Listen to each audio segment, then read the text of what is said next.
Ya Allah, mudah-mudahan bisa beli mobil. Allah tidak kasih. Kenapa? Allah tahu kalau ada mobilnya, selingkuh, kawin lagi. Nah, pilih mana ibu? Hah? Ayo. Jangan sangka buruk. Tidak ada enaknya itu. Tidak ada untungmu sangka buruk kepada Allah. Kau berdoa tidak dikasih, sangka baik. Ya ibu, sudah 3 tahun menikah tidak dikasih anak. Berdoa selalu ada wudhu, tidak dikasih. Percaya kalau ada anak dia mungkin bajingan, atau biasa saja cacat, atau bisa jadi dia sakit seumur hidup. Akhirnya ibu menderita. Jangan pernah sangka buruk. Wudhu saja, sangka baiklah.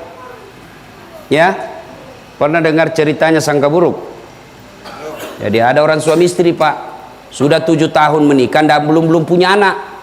Di tahun ke-8 tiba-tiba dia ke dokterin istrinya, ahli kandungan, tes sama dokter. Alhamdulillah, kata dokter, bu, subhanallah, alhamdulillah, ibu sudah terlambat 2 bulan. Senang betul istrinya. Dia telepon suaminya, pak, saya terlambat 2 bulan. Iya, alhamdulillah, jangan kau cerita-cerita ya, nanti tidak jadi, malu lagi kita. Baik. Beberapa hari kemudian datang petugas PLN. Assalamualaikum. Waalaikumsalam. Siapa? PLN. Kenapa pak? Ibu terlambat 2 bulan. Kenapa bisa dia tahu ini? Siapa yang kasih tahu? Wah, dia mulai berasangka buruk sama suaminya. Ini pasti suamiku lagi, ini si gendut ini yang cerita. Datang suaminya baru buka pintu. Gendut, kau memang tukang bohong. Apalagi sayang, kenapa itu kau cerita? Apa cerita apa? Terlambat 2 bulan, kita sudah sepakat tidak cerita-cerita. Kenapa PLN tahu? Pasti kau cerita. Kenapa bisa PLN tahu? Marah juga suaminya. Dia ke kantor PLN. Ada apa kau tahu istriku terlambat 2 bulan? Dia bilang, ini ada catatannya pak. Itu apa kau catat-catat? Hapus itu. Boleh dihapus, tapi bapak bayar dulu. Kalau saya tidak mau bayar, ya terpaksa punyanya bapak diputus. Kalau punya aku diputus, apa dia pakai istriku di rumah? Terpaksa pakai lilin. Ini bahayanya sangka buruk, ya. Sangka baik, sangka baik. Ya ibu, sangka baik bu. Kalau berdoa tidak dikabulkan Allah, sangka baik. Maka orang yang selalu ada wudunya dicintai oleh Allah. Kalau sudah dicintai Allah, apa yang dia minta pasti dikasih. Kalau tidak dikasih, berarti tidak baik buat kita. Saya dulu lagi 2013 ikut Pilwali Makassar, pemilihan wali kota, 10 pasang calon. Kalah Ustadz? Tidak, saya juara 2. Kalah? Tidak, cuma yang menang lebih banyak suaranya. Nah, itu namanya sangka baik. Sangka baik. Sudah daftar haji, sudah manasik, sampai bandara, ternyata tidak keluar visa. Sangka baik. Sangka baik. Ya, sudah wudhu setiap saat, apa yang diminta tidak dikasih, sangka baik. Tidak ada kebahagiaan bagi mereka yang selalu sangka buruk. Coba ini pakai ilmu sangka baik pak, tenang perasaan. Ibu-ibu yang membuat ibu sengsara itu karena selalu sangka buruk sama suami. Telepon suaminya tidak dijawab, sangka buruk. Gara-gara reunian ini ketemu lagi itu, ketemu lagi. Bagaimana kau mau tenang? Sangka baik. Dapat WhatsApp dari teman, saya lihat suamimu bonceng cewek, cantik betul. Sangka baik. Oh, berarti suami saya lagi nge-grab. Sangka baik, tenang perasaan. Ya, jangan pernah sangka buruk. Yang kedua, kelebihan orang yang selalu ada wudhunya. Yang pertama tadi dicintai Allah. Yang kedua, orang yang selalu ada wudhunya terhindar dari dosa dan maksiat. Kok bisa? Contoh, saya sejak dulu pak, sejak SMP selalu ada wudhu, kemana-mana saja. Nah, waktu saya kuliah, kalau saya mau pergi kuliah, naik angkot, saya tidak mau kalau ada cewek di atas. Kenapa? Enggak nanti rusak wudhu saya, sudah 2 jam saya jaga ini. Ayo. Terpaksa naik, karena ini kita buru-buru. Angkot tinggal ini yang terisi. Oke, naik di atas, tapi saya tidak mau duduk sekacam cewek. Cewek di sini, saya di sini. Terpaksa duduk di sini karena ini yang kosong. Oke, saya duduk sampingnya, tapi saya selalu waspada. Tiba-tiba sopir mendadak, saya pegang itu besi. Tidak mau sentuh ini cewek. Kenapa? Saya ada wudhu. Tapi kalau tidak ada wudhu, belum direm sudah nyosor duluan. Ya kan? Orang selalu ada wudhunya, terpelihara dari dosa. Contoh lagi, adik-adik, kalau ada wudhu, mau ndak jabat tangan sama cewek? Ndak kan? Maka saya kalau adik-adik mahasiswa saya di Unhas, yang cewek-cewek cantik, masih muda, saya cukup begini saja. Ya, mahasiswa saya juga sudah tahu, Ustadz tidak mau jabat tangan sama cewek. Kenapa Ustadz? Nafsu? Iya. Saya jujur, saya nafsu. Kenapa? Ayat tidak mengatakan la taqrabus zina illa ustad. Jangan dekati zina kecuali ustad. Itu berlaku umum itu ayat. Biar ustad cewek cantik hancur. Enggak, saya begini aja. Tapi kalau ibu-ibu yang seperti ini yang sudah muka-muka sakaratil maut,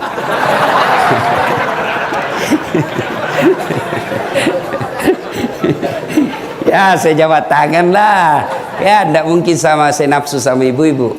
Ya tidak tahu lah kalau ibu yang nafsu sama saya.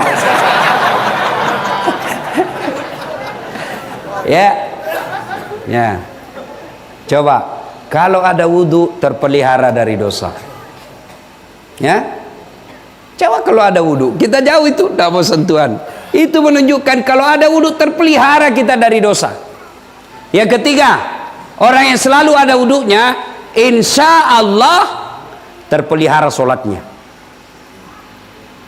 Berapa banyak ibu-ibu pergi pengantin tidak sholat?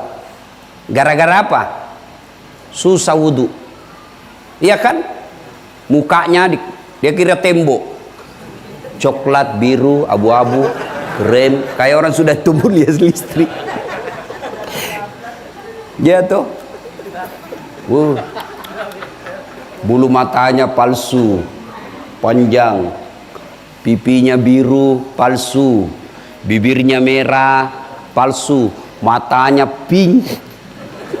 Ada juga warna pink, warna matanya palsu, pantatnya gabus, alisnya dicukur. Ada lagi model baru saya lihat, dia kasih lebih-lebih putih sih. Maka saya bilang, kenapa itu? Dia bilang seperti artis Korea. Coba, sudah banyak ini muka. Begitu tiba waktu sholat, tidak pergi sholat. Kenapa? Karena dia sayang wudhu, mikapnya. Padahal sudah haji itu. Gara-gara mikap dia tidak sholat. Jadi gimana solusinya Ustadz? Ibu wudhu dulu, baru mikap. Sudah itu tahan kentut. Biar ibu sudah wudhu, mikap, kentut, batal. Sedikit aja keluar Ustadz, biar sedikit, batal. Nggak habis, batal. Ya. Ada lagi, coba kalau ada wudhu, begitu masuk waktu sholat kita tinggal cari tempat. Orang kalau banyak yang tidak sholat gara-gara apa? Tidak ada wudhu. Pergi ziarah jenazah, ya, kita pergi melayat orang meninggal, kan banyak yang tidak mau sholat jenazah gara-gara tidak punya wudhu. Coba kalau ada wudhu. Saya tidak tahu sholat jenazah Ustadz, ikuti saja imam, takbir 4 kali, jangan kau ruku. Kalau kau ruku malu sendiri kau. Allahu Akbar, takbir pertama. Ini Abu Nawas sok tahu padahal dia tidak tahu. Allahu Akbar, takbir imam. Takbir Abu Nawas, Allahu Akbar. Takbir kedua imam, Allahu Akbar, ruku Abu Nawas. Boleh? Kenapa saya saja ruku ini? Takbir ketiga imam, Allahu Akbar, terlanjur sujud sekalian. Selesai sholat ditanya, Bu Nawas, kenapa kau ruku? Dia bilang, ini orang banyak sekali dosanya. Nggak dihapus dosanya kalau nggak ruku, supaya habis sekalian saya sujud. Ya, oke. Wudhu. Banyak diantara kita nggak jadi sholat gara-gara malas wudhu. Maka setiap kalian keluar rumah wudhu, tiba waktu sholat tinggal cari kiblat. Anda nelayan, silakan wudhu. Pergi tangkap ikan, penuh oli bajunya, oli bukan najis, silakan ada sholat. Allah tahu. Bapak lagi tangkap ikan, situasinya darurat. Saya lagi jual ikan Ustaz. Allah tahu Bapak lagi jual ikan. Ya sholat kamu di tempatmu jual ikan. Biasa yang membuat kita malas sholat gara-gara tidak ada wudhu. Maka setiap keluar rumah wudhu. Yang ketiga, orang yang selalu ada wudhunya, insya Allah menyenangkan hati ketika dipandang wajahnya. Ya, jadi ibu-ibu nih mau menyenangkan hati di pandang wajah, ibu ndak usah korban iklan. Jangan percaya itu iklan televisi, jangan percaya itu iklan-iklan yang ada di pamflet, bohong. Iklan kecantikan di televisi, ya memang orang cantik dia kasih pakai bedak. Jangan mau dibodoh-bodoh iklan. Saya ini dosen mata kuliah teknik promosi dan periklanan di UNAS, diajarkan itu mata kuliah itu. Gimana barang jelek bisa laku dengan manipulasi segala macam. Ya budak-budak ini orang cantik memang disuruh pakai. Mana Bapak Ibu pernah lihat iklan bedak tukul? Ayo. Iklan bedak tukul ndak laku bedakmu. Paling kalau tukul iklan apa? Genteng, sabun colek, pelek sepeda. Itu Pak.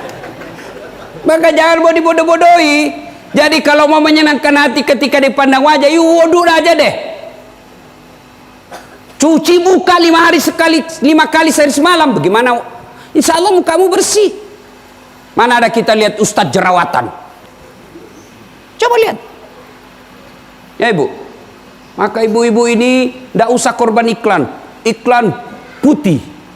Betul putih, tapi lehernya hitam.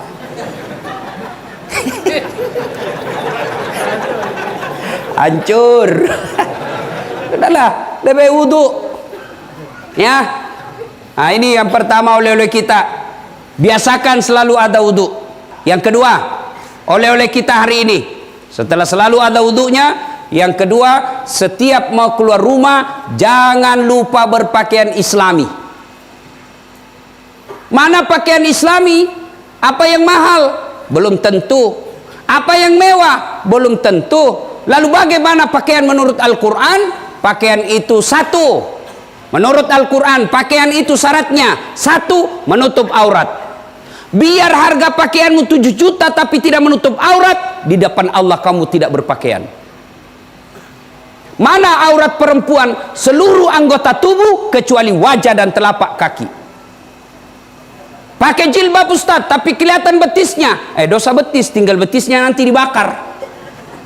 Pakai jilbab, tapi kelihatan lehernya. Dosa leher, lehernya aja nanti dibakar. Semakin banyak kelihatan, semakin banyak dibakar. Adik-adik, kalau keluar rumah, pakailah pakaian yang sopan. Menutup aurat. Mana aurat laki-laki? Dari pusat sampai lutut. Artinya apa?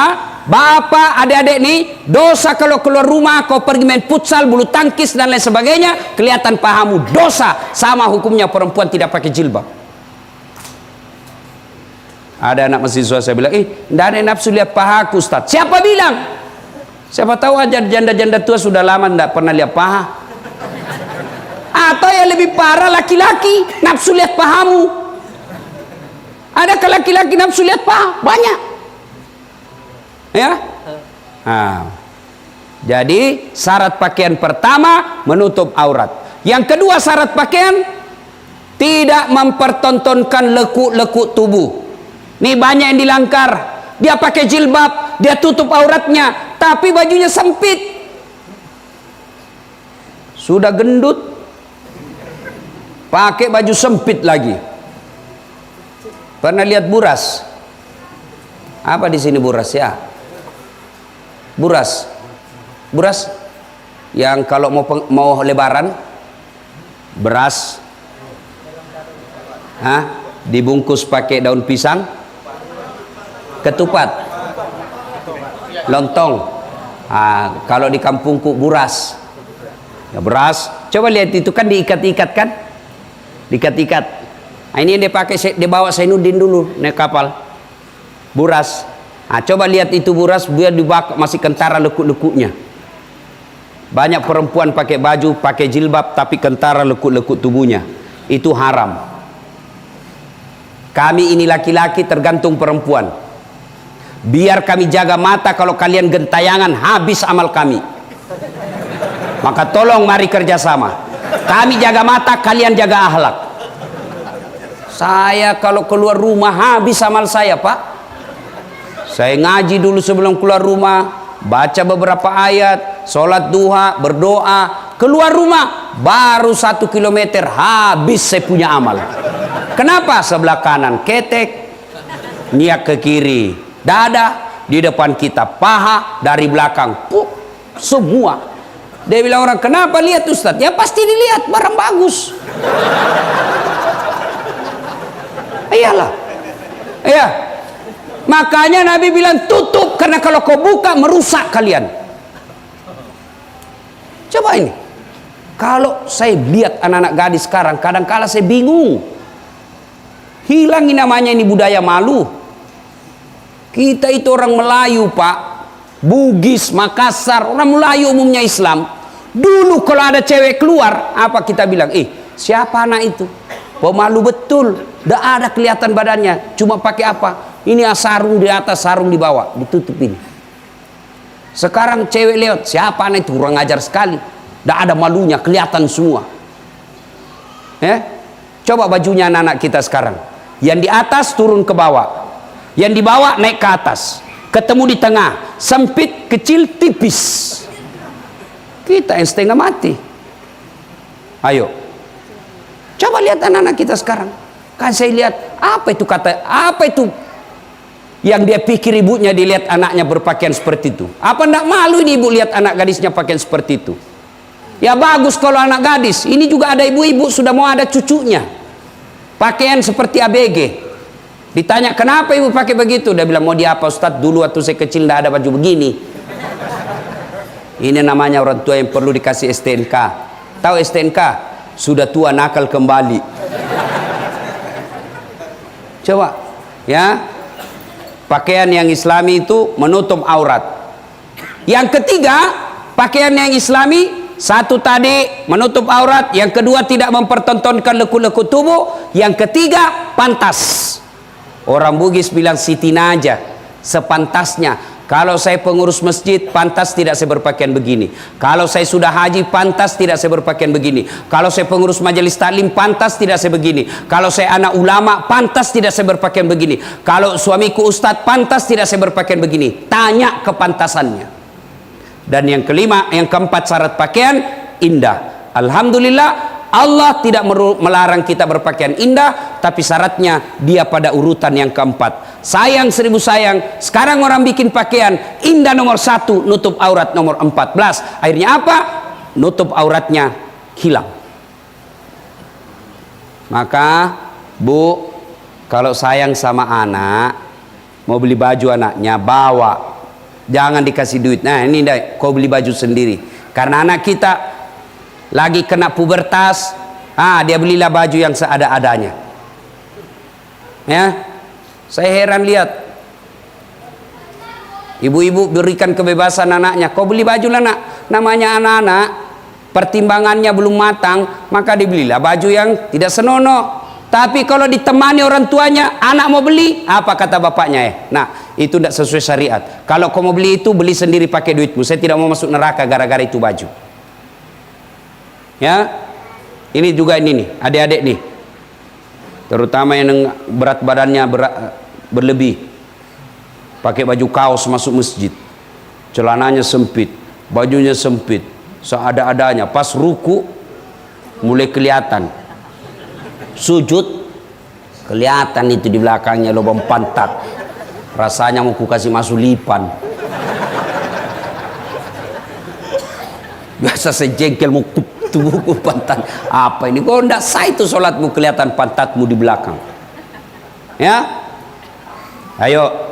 Satu tadi oleh-oleh kita, kemana saja ada wudhu. Yang kedua, berpakaian Islami setiap keluar rumah. Maka setiap bapak ibu mau keluar rumah, bu ibu, halo ibu, loh, mau ndak suami ndak selingkuh?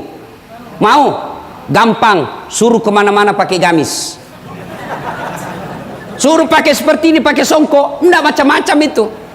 Masa pakai begini masuk karaoke? main biliar, tidak mungkin. Iya. Cuma ada lagi di Sulawesi, dia bilang, Ustaz, saya suruh pakai gamis tapi diganti di mobilnya.